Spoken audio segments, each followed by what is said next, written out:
Well, hello, and welcome to Trash with a Capital T, where we give trashy books and movies the love they truly deserve, and some deserve more than others. I'm your host, Bobby. New videos are posted every Sunday, 8:30 a.m. Eastern Time.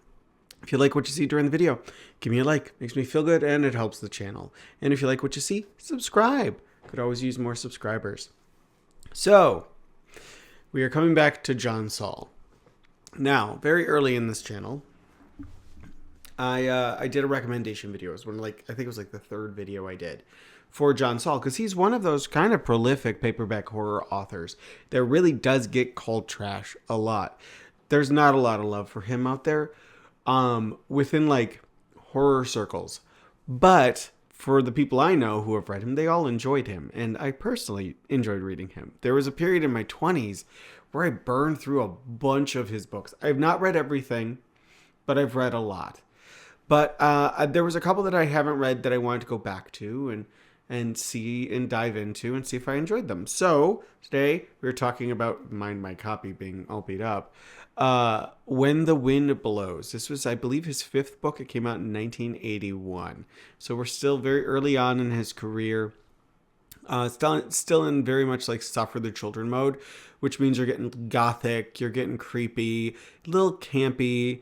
No one is safe, including children and animals. So be ready. Lots of children violence and animal violence.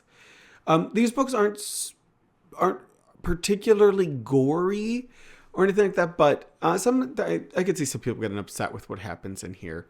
But overall, before I get into the meat and bones of the book, I enjoyed this one.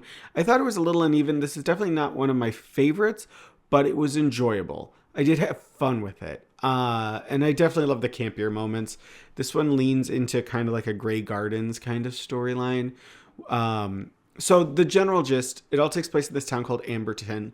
It's an old mining town. The mine is closed after there is a flood that kills a bunch of the town's men, including the town founder, leaving his wife Edna Amber and their newborn daughter Diana Amber to kind of fight for themselves.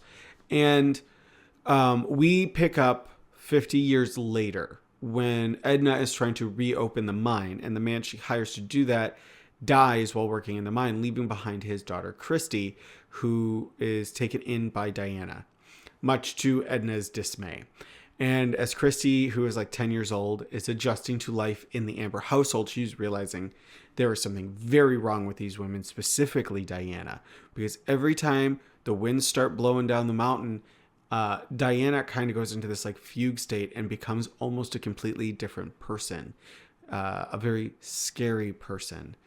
There's also other things that she notices that are off, like Diana keeps referring to Christy as her little girl, treating her like a baby, getting very protective and jealous if Christy spends time with anyone else.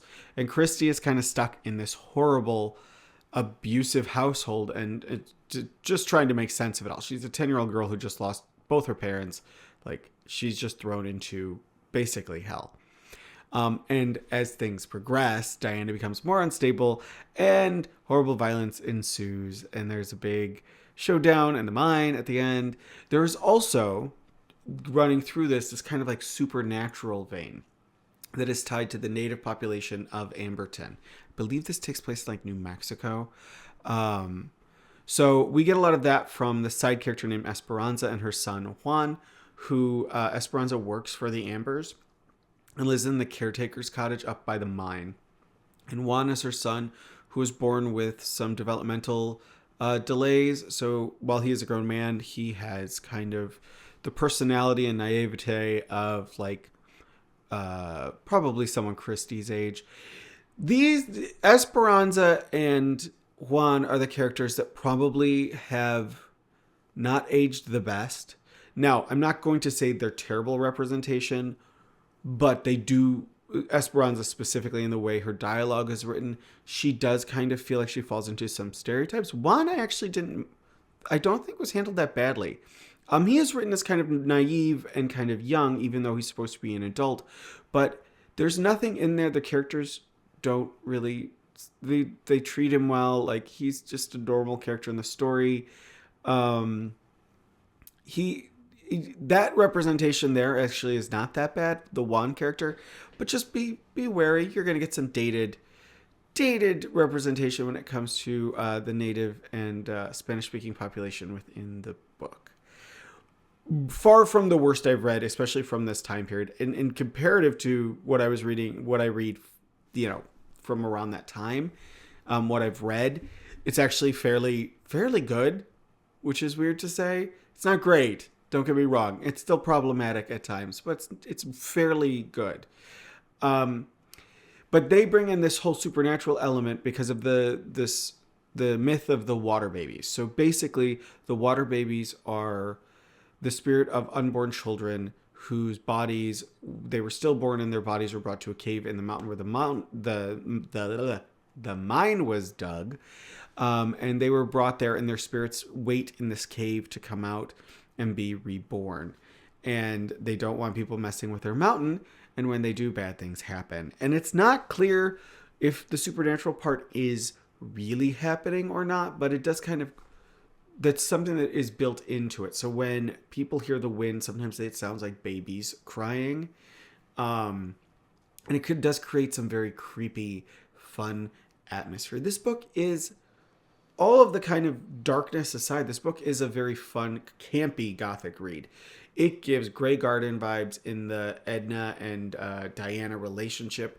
Their conversations, while a little uneven in their motivations, are definitely very big and dramatic and enjoyable. And that is actually what really pushes this book forward for me, because the rest of the plot is kind of rote John Saul. You have a child in peril, bad things happen around them, and they may or may not get out at the end.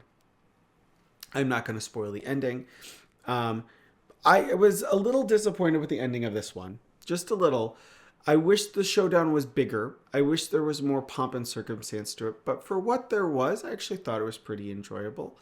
And the epilogue actually has a nice little creepy wrap up.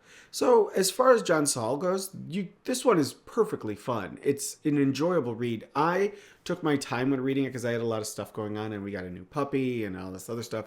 So it wasn't something that I could sit down and read a lot of, but it was fun to pick it up for like a chapter or two. And it's about 350 pages. So it's, well, not super short. It's also not a super big commitment. Just be careful if you're buying it new. Obviously, this is a print on demand, I'm pretty sure. But look at that cover. That is bad. That is really bad. I work with printers pretty regularly, and if this left the print shop that in my company that I work for, I'd get my ass handed to me. But all right, we're going to wrap up that review there. So it was nice to revisit John Saul. He's an author that I love coming back to. I came to him because he was one of the few openly gay horror authors at the time, and really now is still kind of the most prolific. He doesn't really incorporate his sexuality into his books all that often, but you definitely get this queer sense of camp, especially with this one. So for that, if you're looking for camp, if you're looking for fun, you'll have fun with this one. Just mind the trigger warnings. All right, guys. So to do the housekeeping, because I hear people in my house are stirring and I am not filming this video again. For housekeeping, new videos posted every Sunday, 8:30 a.m. Eastern time. If you liked what you saw, give me a like. And if you want to see more, subscribe. I could always use more subscribers. And as I always say, love what you love, enjoy what you're reading and watching, and have an amazing morning, afternoon, or evening. And I will see you guys in the next one. Bye.